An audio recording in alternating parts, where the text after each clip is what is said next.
বোঝাই বাজবে না। তরকারি চাকার কথা বলছে, আসলে তরকারি চাকতে বা হালকা টেস্ট নির্ণয় করতে হবে। জিহুব্বা ফেকালেন, স্বাদ ফেলে দিলেন, পুরি করলেন, যাই যাচ্ছে।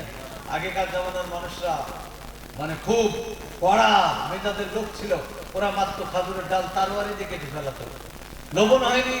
আল্লাহ নবী শিখিয়ে দিলেন যাদের স্বামী অত্যন্ত কড়া তাদের জন্য হালকা তরকারি টাকা চাই যাচ্ছে। এখনকার এখানকার মেয়েরা ভাবছে যে এরকম মৌলবি বলে তোরা রমজান মাসে রোজা বাঁধবি না।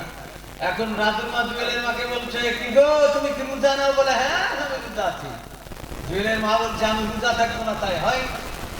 রাজুর মা বলছে তোমার মুখে শুকনে নাই, রোজা থাকলে বোঝা যায় একটু মুখের ফিগার, বুঝতে পেরেছেন তো? তো বেচারি তুমি রোজা তো এরকম মনে হচ্ছে না, বলে আমি একটু হালকা তরকারি চাই।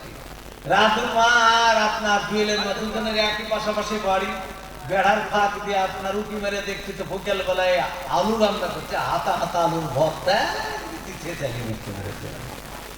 আরে একই করছো তুমি, কেন বলবি হুজুর বলেছে যে তরকারি চাকা চাই জল লেগে চাচ্ছে, আরে এক জিনিস কেড়ে বলেছে মেধা খানিক তুলে জিহুদ পথে না, হালকা টেস্টিং নয় করতে হবে।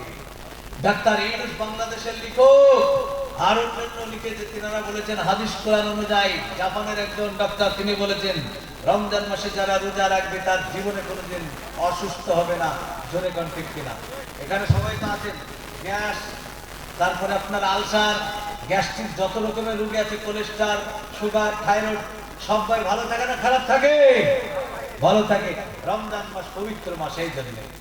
2 নম্বর হলো, 3 নম্বরে আল্লাহ নবী বললেন যে নারী নামাজ পড়লো, রোজা করলো, যে নারী স্বামীর, যে নারী পর্দা করলো না, সে নারী জীবনে কোনোদিন জান্নাত পাবে না।